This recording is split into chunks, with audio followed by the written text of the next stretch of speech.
Good morning class. कल हमने कौन कौन से फिजियोलॉजिकल आयंस पढ़े थे? क्लोराइड पढ़ा, फॉस्फेट पढ़ा और सोडियम पढ़ा और एक बाइकार्बोनेट पढ़ा, है ना? 4 पढ़े थे, ठीक। तो ये आज हम 5वां कौन सा पढ़ेंगे? पोटासियम। पोटासियम का क्या फॉर्मूला होता है? किससे डिनोट करते हैं? के से, ठीक है। के पे कौन सा चार्ज होता है? पॉजिटिव चार्ज होता है। कहता है कि द मेजर इंट्रासेलुलर कैटायन, आपका जो पोटासियम है वो क्या है? कैटायन है। प्रेजेंट कहाँ रहता है आपके बॉडी में?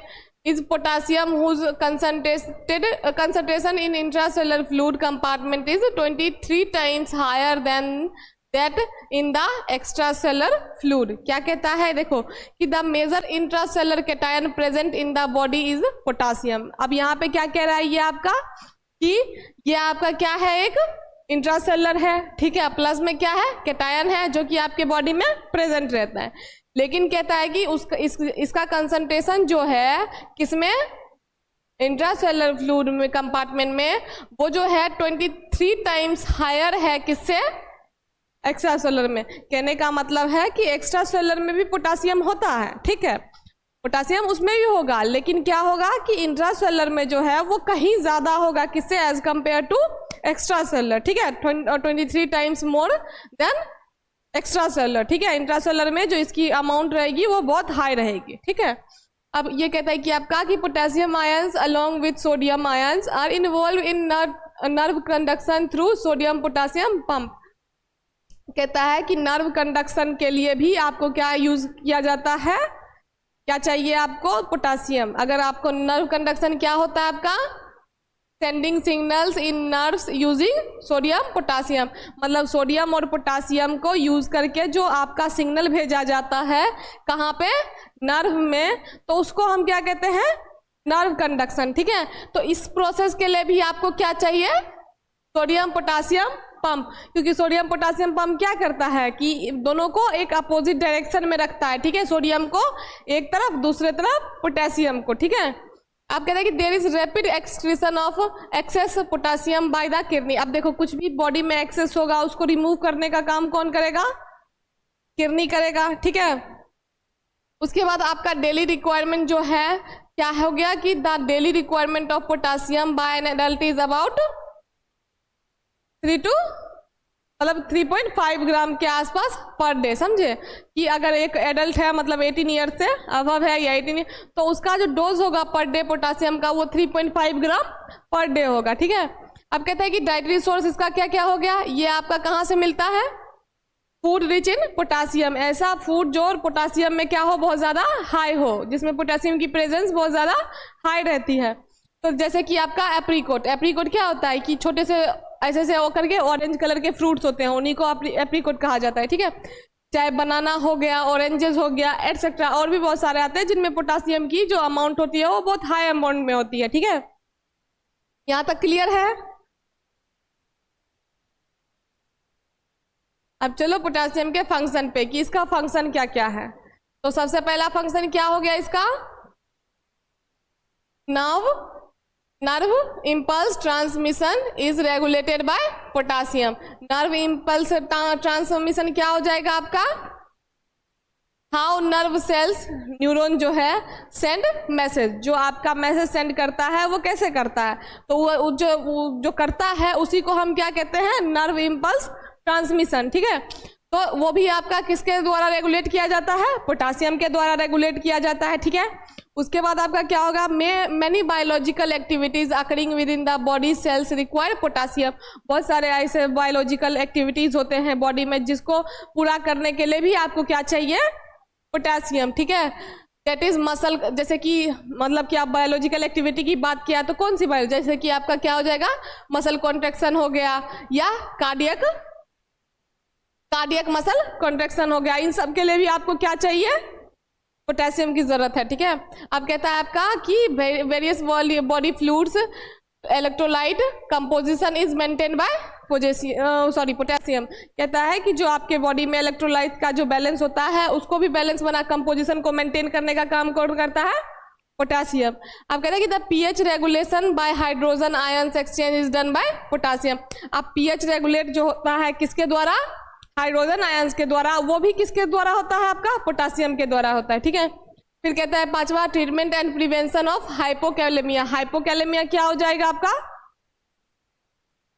हाइपोकैलेमिया, जब आपके बॉडी में पोटासियम की लेवल क्या हो जाएगी, कम हो जाएगी, तो उसको हम क्या कहेंगे, हाइपोकैलेमिया, ठीक है।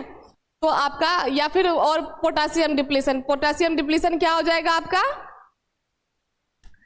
मतलब वही हुआ, मतलब कि उसका पोटासियम का लेवल बहुत ज्यादा लो हो जाना, यहाँ लिख दिया है, देख लेना, ठीक है। उसके बाद है आपका, ये भी आपका किसके द्वारा किया जाएगा। अब मान लो कि मेरे बॉडी में पोटासियम की कमी है, तो उसको पूरा भी कौन करेगा, पोटासियम ही करेगा, ठीक है। कहता है कि restoration in adipose tissue, kidney, NA के मतलब कि सोडियम पोटासियम, ठीक है, ATPase, muscles, protein synthesis, erythrocyte and acetylcholine synthesis is done by potassium. ये जो जितने भी आपके चीज़ हैं, चाहे क्या हो गया, एडिपोज टिश्यू का रेस्टोरेशन हो गया, किडनी का हो गया, या पोटासियम सोडियम का हो गया, या एटीपेज मसल का हो गया, प्रोटीन का हो गया, या इरिथ्रोसाइट का हो गया, सब किसके द्वारा होगा आपका, पोटासियम के द्वारा, ठीक है। अब यहाँ पे तुम्हारा आया एडिपोज टिश्यू। एडिपोज टिश्यू क्या होता है, जो क्या करता है, फैट को स्टोर करके रखता है, ठीक है। एटीपेज क्या हो गया आपका, एंजाइम होता है जो ब्रेक डाउन होता है किसमें, एटीपी में, एडिनोसिन ट्राइफॉस्फेट, ठीक है। उसके बाद क्या कहता है, और एक होता है आपका इनटू, अब एटीपी भी कन्वर्ट होता है किसमें, एडीपी में, एडिनोसिन डाइफॉस्फेट, ठीक है। पाइरुवेट काइनेज क्या होता है, यहाँ पे एक आया ना आपका पाइरुवेट काइनेज, वो भी आपका क्या होता है कि एंजाइम होता है जो ग्लाइकोलाइसिस में आपका क्या होता है, हेल्प करता है। ग्लाइकोलाइसिस क्या होता है, जिसमें ग्लूकोज का ब्रेक डाउन होता है, ठीक है। उस प्रोसेस को हम क्या कहेंगे, ग्लाइकोलाइसिस कहेंगे, ठीक है। उसके बाद एसिटाइल कोलिन सिंथेसिस एक आपका था यहाँ पे, ठीक है, वो क्या हो जाएगा, जिसमें कोलिन प्लस एसिटाइल कोलिन को बनाता है, दोनों मिलके, ठीक है, जो कि आपका क्या करता है, made by the enzyme choline acetyltransferase in nerve endings. जब आपका नर्व एंडिंग्स मतलब कि नर्व एंडिंग्स जो होते हैं उनके द्वारा आपका क्या बनाया जाता है, एसिटाइल कोलिन बनाए जाते हैं, ठीक है। तो ये तो चलो कि हो गया कि ये सारे प्रोसेस के लिए भी आपको क्या चाहिए, पोटासियम चाहिए। अब कहता है cells osmotic pressure is also controlled by, किसके द्वारा, पोटासियम के द्वारा। जो सेल का ऑस्मोटिक प्रेशर होगा उसको भी कौन कंट्रोल करने का काम करेगा, पोटासियम करेगा, ठीक है। तो ये क्या हो गया, किसका फंक्शन, पोटासियम का, ठीक है। कुछ दिक्कत भी है इसमें,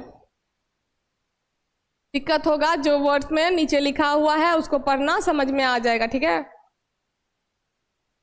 अब है आपका क्या, पांचवा तो चलो हो गया क्या, पोटासियम। छठा क्या आपका, कैल्शियम, ठीक है। कैल्शियम में आपका क्या आ जाएगा, an important constituent of teeth and bones is calcium. जो आपके टीथ और बोन्स में जो कॉन्स्टिट्यूएंट पाए जाते हैं उनको हम क्या कहेंगे, कैल्शियम कहेंगे, ठीक है। कैल्शियम हमेशा लगभग किस में पाया जाता है आपका, बोन्स और टीथ में, which is involve in muscle functioning and in the blood clotting mechanism. जो कि किस में इन्वॉल्व होता है आपका, मसल के फंक्शनिंग में और ब्लड क्लॉटिंग में बहुत मेन भूमिका निभाता है, कौन आपका, कैल्शियम, ठीक है। ब्लड क्लॉटिंग सबको पता है, ठीक है। Calcium is higher amount is calcium in higher amount is essential in children for growth and development of bones and tissue. अब देखो कैल्शियम की सबसे ज्यादा रिक्वायरमेंट किस में बोल रहा है, ये जो आपके बच्चे होते हैं, क्योंकि उनका बॉडी में जब आप छोटे होते हो तो ग्रोथ बहुत ज़्यादा होती है और दिखती भी है, तो इस वही ग्रोथ को पूरा करने के लिए आपको क्या चाहिए होता है, हाँ, कैल्शियम का बहुत ज़्यादा ज़रूरत है। अगर कैल्शियम रहेगा तभी आपका बोन्स का ग्रोथ होगा, है ना, टीथ का, तो इसके लिए कैल्शियम बहुत ज़्यादा क्या होता है, इंपॉर्टेंट होता है, ठीक है। अब कहते हैं कि calcium is also stored in bones. Calcium को हम बोन्स में भी स्टोर करके रखते हैं, ठीक है। अब कहता है कि in case of intake of calcium deficient diet the blood calcium level is maintain by bone reabsorption. क्या कहता है कि किस केस में, डेफिशिएंट, ये जो आपका क्या है, डेफिशिएंट डाइट क्या होता है, लैक इनफ इसेंशियल न्यूट्रिएंट्स। मतलब कि आप खाना तो खा रहे हो, आप चीज़ें तो ले रहे हो, लेकिन उसमें न्यूट्रिएंट नहीं है, न्यूट्रिएंट की क्या है, कमी है, ठीक है। तो ऐसे डाइट को हम क्या कहते हैं, डेफिशिएंट डाइट, ठीक है, जो कि डाइट आप ले तो रहे हो, खाना आप खा रहे हो, प्रॉपर सब कुछ कर रहे हो, लेकिन उसमें न्यूट्रिएंट की अमाउंट नहीं है, ठीक है। तो कहता है कि in case of intake of calcium deficient diet, ऐसा डाइट जिसमें क्या हो, कैल्शियम की कमी हो, the blood calcium level is maintain by bone reabsorption. Bone reabsorption क्या हो जाएगा, जहां पे बोन टिश्यू जो होगा वो आपका क्या हो जाएगा, ब्रोक हो जाए, मतलब टूट जाएगा, ठीक है। तो ऐसे को हम क्या कहते हैं, bone reabsorption. And minerals like calcium phosphate are release into the blood. जब आपका बोन का क्या होगा, टिश्यू ब्रोक होगा, तो उसमें जो भी मान लो कि बोन्स के अंदर क्या भरे रहते हैं, बहुत कुछ भरा रहता है। तो अब जब मान लो कि बोन्स के जो टिश्यू आपका ब्रेक डाउन हो रहा है ऑस्टियोक्लास्ट सेल के थ्रू, ठीक है, जो उसको ब्रेक करेगा, तो वो सारे and minerals like calcium and phosphate are release into the blood. तो वो सारे मिनरल्स हो जाएंगे, चाहे कैल्शियम हो, फॉस्फेट हो, जो भी प्रेजेंट है, वो सारे किस में आपके चले जाएंगे, ब्लड में चले जाएंगे, ठीक है। अब कहता है कि ये तो चलो हो गया कि बोन रीअब्जॉर्प्शन से मतलब कि इसको मेंटेन किया जाता है ब्लड का लेवल, सॉरी कैल्शियम का लेवल ब्लड में, ठीक है। अब कहता है कि bodies 99% calcium content is stored in the bones. जो आपके बॉडी का 99% कैल्शियम होता है वो कहाँ स्टोर होता है, बोन्स में होता है, ठीक है। And remaining 1% is found in the extra cellular fluid. और जो 1% होता है वो कहाँ चला जाता है, एक्स्ट्रा सेलुलर फ्लूइड में होता है। आप कहते हैं कि active transport mechanism helps in the maintenance of this concentration differential. Active transport जो है वो क्या करता है, मेंटेनेंस करने का काम करता है, किसको, जो कंसंट्रेशन का डिफरेंस आता है ना, मान लो कि एक यहाँ है तो एक यहाँ, तो दोनों को मेंटेन करने का काम कौन करता है, एक्टिव ट्रांसपोर्ट। एक्टिव ट्रांसपोर्ट क्या होता है आपका, low concentration to high concentration, मतलब जो लो, मतलब कि लो कंसंट्रेशन में चीजें प्रेजेंट होगी उसको वो कहाँ ले जाएगा, हाई कंसंट्रेशन में, और वैसे ही वो क्या हो जाएगा, मेंटेन हो जाएगा, ठीक है। अब जहां मान लो ऊपर से नीचे की तरफ आएगा, ठीक है, तो एक्टिव ट्रांसपोर्ट जब आप करवाओगे तो वो चीजें कहाँ जाएगी, ऊपर से, सॉरी नीचे से ऊपर जाएगी, ठीक है। अब कहता है कि टोटल बॉडी कंटेंट, मतलब इसमें क्या होगा, 22 mg पर kg body weight of calcium is present in the body weight. क्या कहता है, 22 mg पर kg, मतलब अगर 1 kg के हो, 1 kg पे 22 mg, ठीक है। बॉडी वेट, जितना आपका बॉडी वेट रहेगा, अगर मान लो आप 60 किलो के हो तो 60 किलो को 22 से आप मल्टीप्लाई कर दो, ठीक है, उसके बाद आपका डोज निकल जाएगा, ठीक है। तो कहते हैं कि 22 mg पर kg बॉडी वेट आपका क्या रिक्वायर्ड है, कैल्शियम। उसके बाद कहते हैं daily requirement, the daily requirement of calcium in an adult human is about 0.8 gram per day. जो आपका पर डे का रिक्वायरमेंट होता है वो कितना होता है एडल्ट के लिए, 0.8। उसके बाद डाइटरी सोर्स इसका क्या हो जाएगा, जैसे मिल्क हो गया, चीज हो गया, ग्रीन वेजिटेबल्स हो गया, एग हो गया, फिश हो गया, इन सब में क्या पाया जाता है, कैल्शियम पाया जाता है, ठीक है। यहाँ तक क्लियर है। अब देखो इसका फंक्शन देखो क्या कहता है कि calcium ions play an important role in neuromuscular system and in mechanism of excitation, contraction, coupling of the muscles. Calcium ion जो है वो बहुत इंपॉर्टेंट रोल प्ले करते हैं किसमें, न्यूरोमस्कुलर सिस्टम में, ठीक है। न्यूरोमस्कुलर सिस्टम क्या होता है आपका, ठीक है, तो उसमें क्या होता है कि आपका and mechanism of excitation, contraction, coupling of the muscle, जो एक्साइट करने का काम करता है, कुपल करने का काम करता है, वो सब की कौन करेगा आपका, सोडियम, सॉरी कैल्शियम आयन करेंगे। उसके बाद आपका है calcium participates in blood coagulation, शुरू में ही आपने पढ़ा था ना, तो हाँ कैल्शियम जो है वो कोएगुलेशन में भी लेता है, ठीक है। Main events of blood coagulation, अब देखो ब्लड कोएगुलेशन कैसे होगा, सबसे पहले क्या है, मतलब प्रोथ्रोम्बिन और थ्रोम्बिन, जो आपका क्या कहता है कि in the presence of thromboplastin, thromboplastin आपका उसके प्रेजेंस में आपका क्या होगा, एंड किसके, देखो ये हो गया आपका थ्रोम्बोप्लास्टिन, ठीक है, प्लस में इसके पास क्या है, कैल्शियम है ना, तो कैल्शियम है तो दोनों मिलके अब क्या बनाएगा आपका, the inactive enzyme prothrombin is converted into its active form thrombin. अब ये दोनों के हेल्प से क्या होगा, जो आपका ये इनएक्टिव फॉर्म में है, मतलब इनएक्टिव मतलब क्या हो गया, जिसमें एक्टिविटी नहीं हो रही होती है, तो इस फॉर्म में जब है तो वो किस में कन्वर्ट हो जाएगा, थ्रोम्बिन फॉर्म में। तो ये मानो इनएक्टिव है और ये आपका क्या है, एक्टिव है, ठीक है। अब यहां से आपका दूसरा प्रोसेस क्या आता है, फाइब्रिनोजन से क्या बनेगा, आपका फाइब्रिन बनेगा, ठीक है। तो फाइब्रोजन से आपका क्या बोला कि thrombin then converts the soluble plasma protein, जो आपका सोल्यूबल प्लाज्मा प्रोटीन होगा उसको क्या कर देगा थ्रोम्बिन, फाइब्रिनोजन, और फाइब्रिनोजन में कन्वर्ट करेगा। फाइब्रिनोजन से क्या बन जाएगा, आपका फाइब्रिन हो जाएगा, जिसको हम क्लॉट भी कहते हैं, ठीक।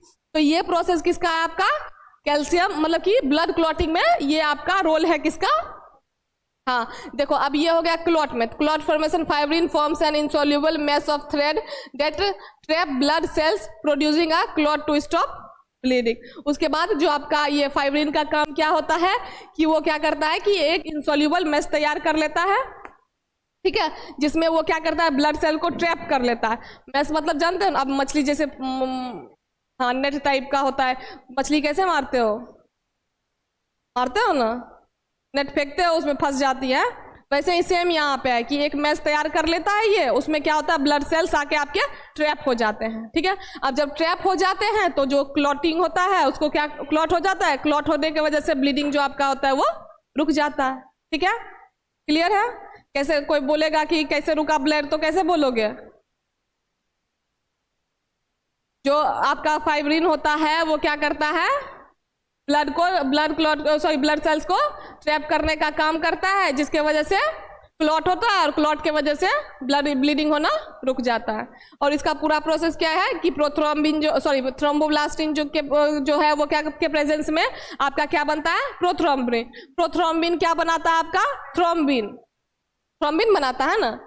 थ्रोम्बिन क्या करेगा, फिर फाइब्रिनोजन बनाएगा, फाइब्रिनोजन क्या बनाएगा, फाइब्रिन बनाएगा, फाइब्रिन क्या करेगा, अब देखो है ना, थ्रोम्बोब्लास्टिन के प्रेजेंस में क्या बना, प्रोथ्रोम्बिन ने क्या बनाया, थ्रोम्बिन बनाया, थ्रोम्बिन ने क्या बनाया, फाइब्रिनोजन बनाया, फाइब्रिनोजन ने क्या बनाया, फाइब्रिन बनाया। फाइब्रिन का काम क्या है, क्लॉटिंग का, क्लॉट करेगा जिसके वजह से ब्लीडिंग रुक जाएगा, ठीक है, क्लियर है। ये आपका एक्सप्लेनेशन है, जैसे मान लो ये फिगर नहीं समझ में आया तो इसको पढ़ना तो ये समझ जाओगे, ठीक है। उसके बाद आपका फिर से आ गया कि normal cardiac function are maintain by calcium, ठीक है। वो तो चलो कि क्लॉटिंग में कैल्शियम का क्या रोल था वो आपने देखा। अब है आपका कि नॉर्मल कार्डियक फंक्शन के लिए भी आपको क्या चाहिए, कैल्शियम चाहिए for the maintenance of mucosal membranes integrity, individual cell membranes functioning and cell adhesion, calcium are required. ये दोनों आपका क्या है, सबके लिए, चाहे म्यूकस मेम्ब्रेन के इंटीग्रिटी के लिए, इंडिविजुअल सेल मेम्ब्रेन्स के लिए, फंक्शनिंग कोई भी सेल के फंक्शनिंग या किसी चीज के फंक्शनिंग के लिए, सेल एडहेशन के लिए, सबके लिए क्या आपको चाहिए, कैल्शियम की रिक्वायर्ड है। अब देखो यहाँ पे आपका म्यूकोसल मेम्ब्रेन्स इंटीग्रिटी आया, मतलब the health and unbroken condition of bodies inner protective lining. जो आपका इनर प्रोटेक्टिव लाइनिंग जो होता है उसका मतलब कि कुल मिला के देखा जाता है कि वो टूटा तो नहीं है, ठीक है, वो हो गया आपका। दूसरा आपका क्या है, इंडिविजुअल सेल, मतलब कोई भी इंडिविजुअल सेल हो उसको भी फंक्शन करने के लिए क्या चाहिए, कैल्शियम चाहिए, ठीक है। अब कहता है कि सेल एडहेशन में क्या होगा, मतलब कोई एक जगह पे आके अडेयर हो जाएगा, जमा हो जाएगा, ठीक है। सेल एडहेशन आपका प्रोसेस होता है in which cell stick to each other और to surrounding structure using special protein को यूज करके क्या करेगा, एक ही सरफेस पे आकर सब रुक जाएगा, ठीक है, स्टिक हो जाएगा। तो ये हो गया इसके इन सब चीजों के लिए क्या चाहिए आपको, कैल्शियम चाहिए, ठीक है। अब कहते हैं autonomic nervous system and voluntary system require calcium ions for their normal functioning. Autonomic nervous system हो चाहे वॉलंटरी सिस्टम हो, सबको अपना फंक्शन करने के लिए, अपना काम करने के लिए क्या चाहिए, कैल्शियम चाहिए। ऑटोनोमिक नर्वस सिस्टम क्या होता है, क्या करता है, कंट्रोल ऑटोमेटिक बॉडी फंक्शन। जो भी आपके बॉडी फंक्शन ऑटोमेटिक हो रहे हैं, जैसे कि मतलब कि रिदम हो गया हार्ट का, वो जो आपके कंट्रोल में नहीं है, जो नेचुरल हो रहा है उसको, वो सारे आपके किस में आते हैं, ऑटोनोमिक में। और वॉलंटरी में क्या आ जाएंगे,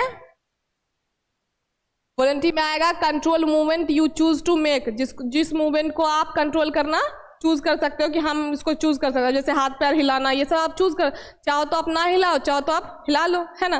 तो ये सब किस में आ जाएगा आपका, क्या किस वॉलेंट्री में, ठीक है। तो यही कहता है कि आपका इन सब मूवमेंट के लिए भी आपको क्या चाहिए, कैल्शियम चाहिए। Formation of bones and teeth is carried out by the calcium. Bones और टीथ जो आपके बनते हैं वो भी किसके थ्रू, कैल्शियम के थ्रू, ठीक है।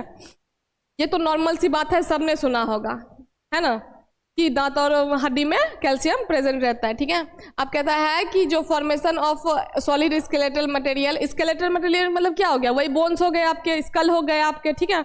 तो in various organism is done with the help of calcium. In various organism मतलब जो भी है, जैसे ह्यूमन हो गए, एनिमल्स हो गए, या जो भी हो गए, सबके पास माथा होता है, दिमाग, तो उसके लिए सबके लिए भी कैल्शियम की जरूरत है। ऐसा नहीं है कि एनिमल है तो उसके लिए जरूरत नहीं है, नहीं, जितने भी ऑर्गेनिज्म होंगे सबके लिए जरूरत होगी, ठीक है।